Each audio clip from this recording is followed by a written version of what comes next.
Greetings, friends. Saudações, amigos! Hoje, minha esposa Nancy está conosco ao explorarmos a inspiradora história dos valdenses, registrada no capítulo 4 do livro O Grande Conflito, de Ellen G. White. Em todas as épocas, houve fiéis testemunhas de Deus, homens, mulheres, jovens e crianças, que permaneceram fiéis à palavra de Deus, não importa quais sejam as consequências.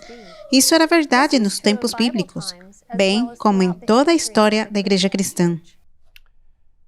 Nos primeiros séculos da Idade das Trevas, enquanto o poder papal procurava colocar o mundo inteiro sob seu controle, grupos de crentes fiéis ainda deixavam suas luzes brilharem enquanto permaneciam fiéis à verdade bíblica. Desses grupos, os valdenses talvez fossem os mais conhecidos.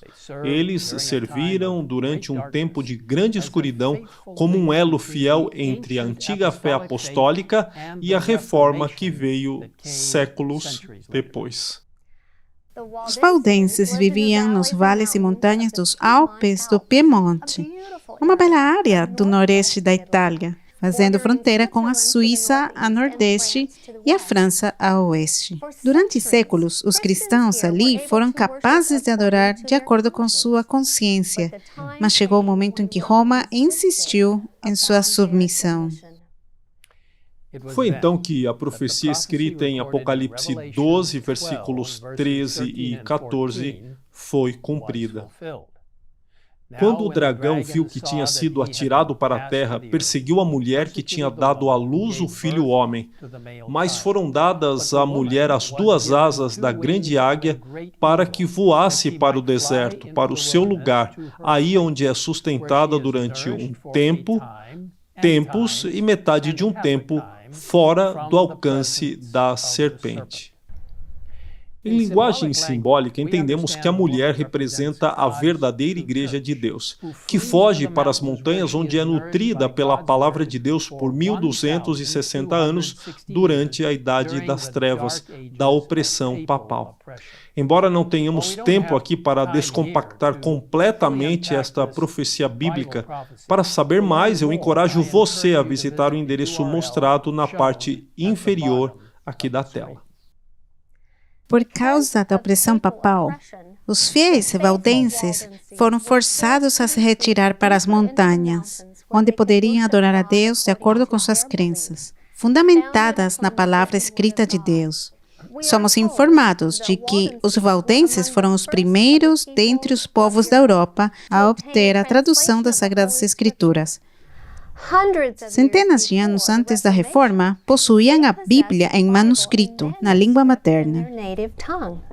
Pelo fato de os valdenses terem acesso à Bíblia em sua linguagem nativa, mesmo durante uma época em que as Escrituras eram proibidas pela Igreja Romana, eles conheciam os ensinamentos bíblicos e instruíam seus filhos nas verdades de Deus, inclusive o sábado bíblico e a perpetuidade da lei de Deus, a garantia da expiação sacrificial de Cristo e o papel de Jesus Cristo como nosso único mediador e muito mais. Visto que as cópias da Bíblia eram raras, os valdenses memorizavam suas preciosas palavras. Muitos foram capazes de repetir grandes porções do Antigo e do Novo Testamento de cor. Os jovens foram treinados para escrever as Escrituras, copiando cuidadosamente dos preciosos manuscritos. Algumas dessas cópias continham toda a Bíblia, outras apenas breves seleções. Nós lemos. Mediante pacientes e incansáveis labores, por vezes nas profundas e escuras cavernas da terra, à luz das archotes, eram copiadas as escrituras sagradas, versículo por versículo, capítulo por capítulo. Assim, a obra prosseguia, resplandecendo qual ouro puro. Anjos celestiais circundavam os fiéis obreiros.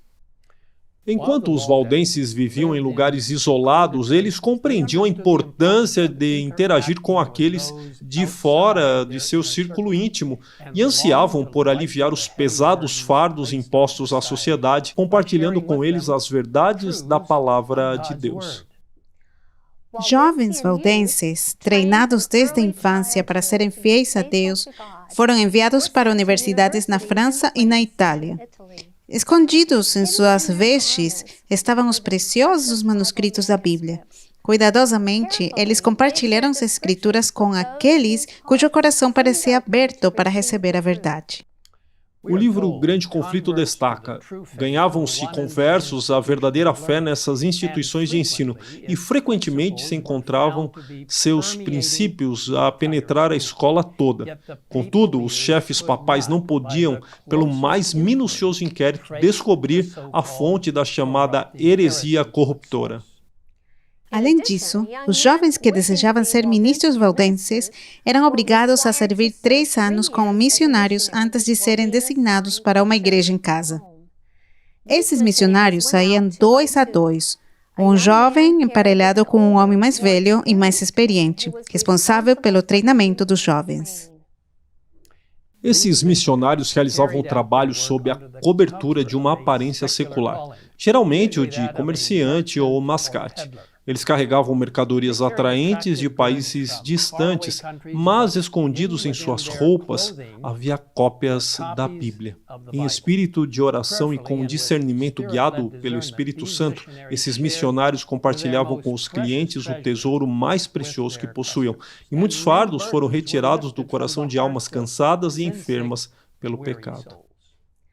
Cheias de alegria, essas almas felizes voltaram para casa, louvando a Deus, prontas para compartilhar as Escrituras e difundir a luz por onde passassem. E assim, a verdade de Deus se espalhou pela Europa e além. Mas nem tudo estava bem nos poderosos salões de Roma.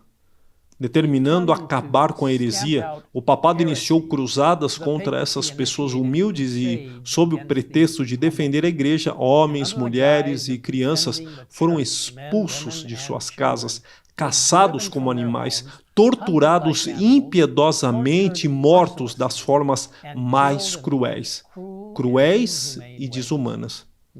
No entanto, os que sobreviveram continuaram a compartilhar a verdade bíblica.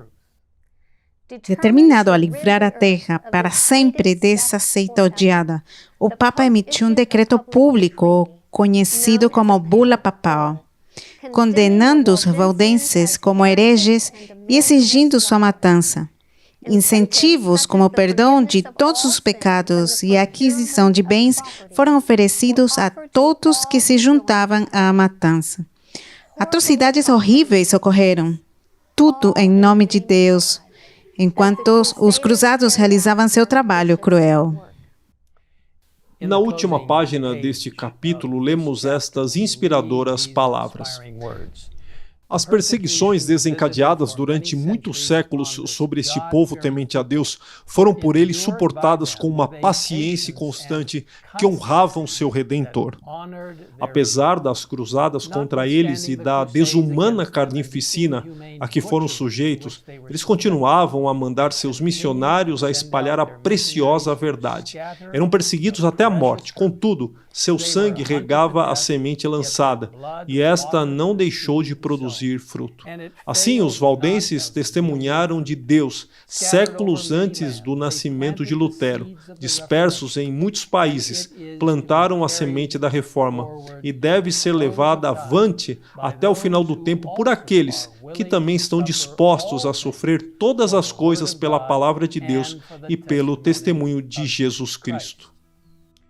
Ao considerarmos a fidelidade dos valdenses, eu convido você a se comprometer novamente com Deus, com sua santa palavra e com sua causa, enquanto nós oramos juntos.